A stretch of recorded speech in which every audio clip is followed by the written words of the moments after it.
Antes que nada, señores legisladores, quisiera agradecer y reconocer la invitación de su parte para tener este diálogo constructivo con el fin de compartir con ustedes diversas observaciones que tenemos sobre la minuta que recibieron por parte de sus compañeros senadores.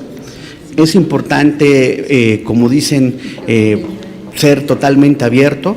Nosotros, como parte de la sociedad civil organizada, estuvimos trabajando durante el mes de agosto con el equipo de transición y entonces diversos legisladores electos del grupo mayoritario en el Congreso de Morena en esta ley orgánica.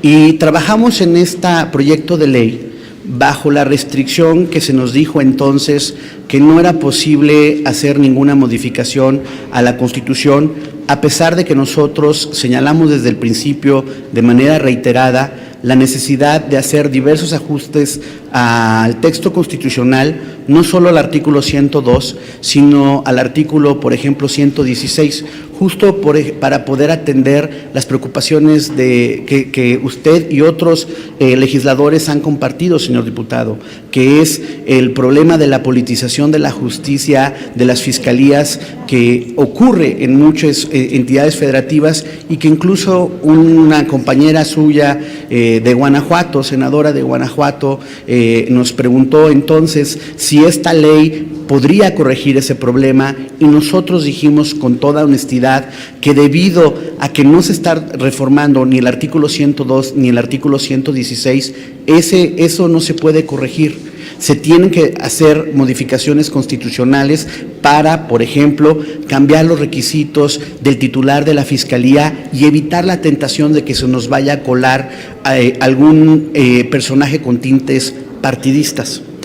Tenemos, por ejemplo, la preocupación de que como no se está modificando el artículo 102 constitucional, las fiscalías especializadas que contemplan hoy el artículo 102 vigente están acotados sustantivamente en su autonomía, porque su nombramiento y su remoción será de manera libre por el titular de la Fiscalía y sí, objetable por las 2/3 partes, pues para efectos prácticos nunca ocurrirá la objeción de las 2/3 partes del Senado. Se dice que será por causas graves, mismas que justo en esta minuta no se precisan. No hay en ningún lado donde se establezcan las causas graves de la remoción de los titulares de las fiscalías especializadas o del fiscal general. Dejando de lado y en el entendido de la realidad política, que es muy probable que solo ahorita camine el Congreso por el lado de la minuta y ver cómo mejorar este proyecto que tienen a su consideración, me permito hacer diversas observaciones de profunda preocupación. Y son de profunda preocupación porque, como todo producto humano, es perfectible. Se nos podrá decir, ¿por qué en esas mesas de trabajo que tuvimos entonces en agosto no habíamos detectado estos problemas? Algunos los detectamos y los compartimos a los señores legisladores y lamentablemente esa parte no se retomó. Otros, conforme fuimos avanzando en el análisis del proyecto legislativo, pues los detectamos y justo en el afán de tratar de entregarles los elementos técnicos a ustedes para mejorar esta minuta bajo su consideración, es por eso que acudimos a esta legislatura. Por ejemplo, dos de los problemas nodales que tiene el actual funcionamiento de la Fiscalía, de la Procuraduría General, que se tornará en Fiscalía General, tienen que ver con su falta de profesionalización y con el problema de corrupción interna profunda que tiene la institución. Entonces, por lo mismo, uno esperaría que se solidificara el servicio civil de carrera de la institución en esta minuta y que además tanto a el órgano interno de control como a la Fiscalía de Asuntos Internos se le dieran los elementos necesarios para perseguir tanto en términos administrativos como penales las conductas asociadas a presuntos problemas de corrupción de su personal. Sin embargo, si ustedes hacen una revisión de la minuta, van a ver problemas importantes. Uno, para la operación del servicio de carrera, que es fundamental en esta institución, y dos, para la persecución, tanto en términos administrativos como penales, de la corrupción interna de la institución. ¿Por qué? Por ejemplo, en el artículo, en los artículos que norman el servicio civil de carrera, se dice: todo el personal será sujeto de servicio civil de carrera, sin hacer una distinción de lo que hoy actualmente existe en la Procuraduría General de la República, que es el personal sustantivo, es decir, los ministerios públicos, los policías de investigación, los peritos; por el otro lado, todo el personal administrativo que existe y el personal de base. Al establecerse en la minuta que todo el personal va a ser del servicio civil de carrera, vamos a tener un problema sustantivo de operación de llevar a cabo este servicio civil de carrera. Peor aún, en la minuta se establece que el personal de la Fiscalía no será removible, salvo causas graves o razones técnicas, y no se precisan cuáles son las razones técnicas. Y aquí empiezan los problemas de hacer operable los controles internos que necesita la institución. ¿Por qué? Vean cómo en el artículo 34 de la minuta dice actualmente: el órgano interno de control, su titular y el personal adscrito al mismo estarán impedidos de intervenir o interferir en forma alguna en el desempeño de las facultades y el ejercicio de la Fiscalía General de la República. En términos prácticos, esto ata las manos al órgano interno de control cuando esté haciendo sus investigaciones administrativas por presuntas conductas graves sobre el personal sustantivo de la Fiscalía.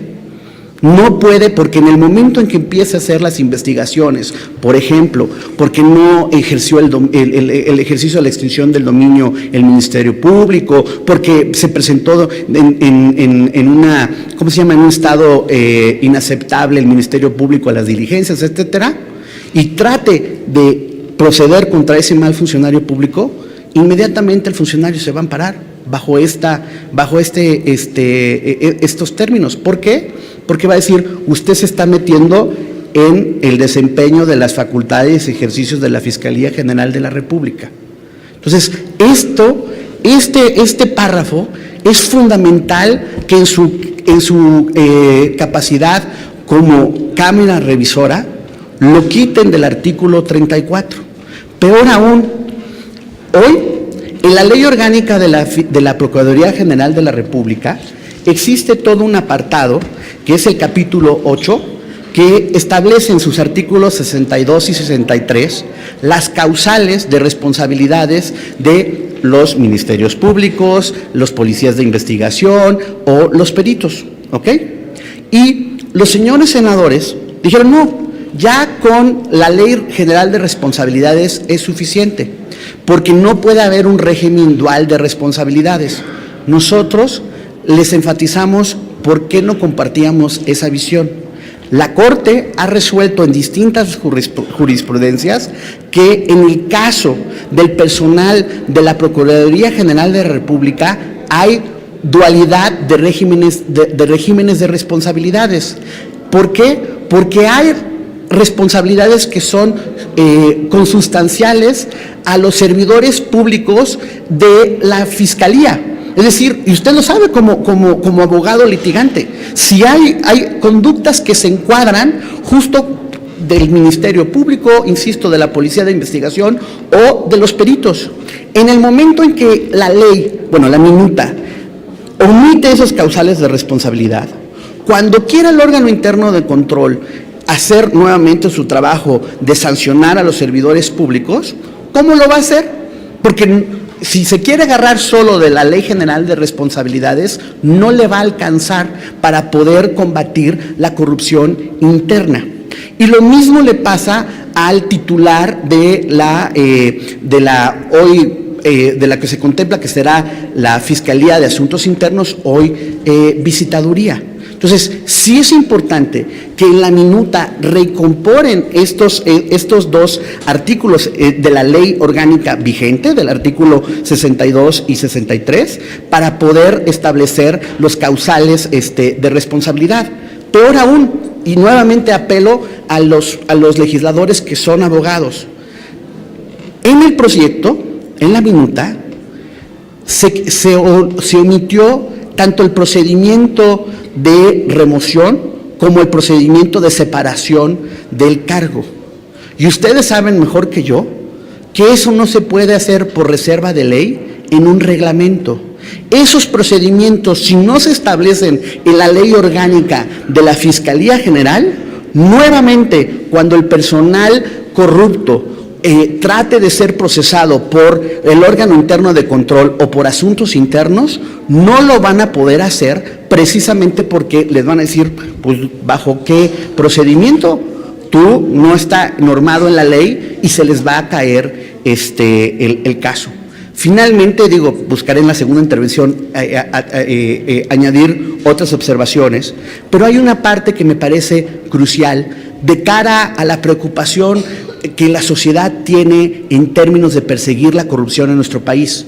Actualmente sus compañeros senadores aprobaron una reforma para extender lo de la extinción del dominio en materia de corrupción. Y vendrá a discutirse en esta Cámara Revisora esa disposición. Perdón, esa disposición va a ser letra muerta.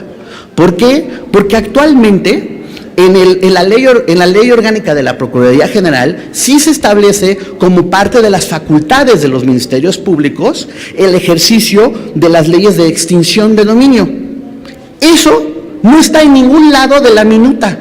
Por lo tanto, ¿bajo qué facultades? Cuando ustedes ven el artículo, si no mal recuerdo, el artículo 9 de los fiscales que se establecen en la minuta, no está esta parte de la extinción del dominio.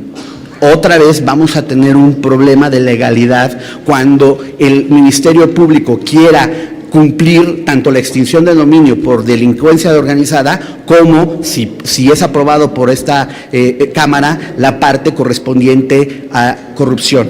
Entonces, sí creo que en el ánimo más constructivo y reconociendo como seres humanos nosotros mismos, a la hora que estuvimos trabajando con los compañeros senadores, hubo cosas que no habíamos visto. Y justo es de humanos reconocer cuando hay cosas que son perfectibles y en su labor precisamente como Cámara Revisora, poder hacer los ajustes necesarios a esta minuta para dotar al país con una institución que sea garante del Estado de Derecho y el combate a la impunidad en nuestro país. Muchas gracias.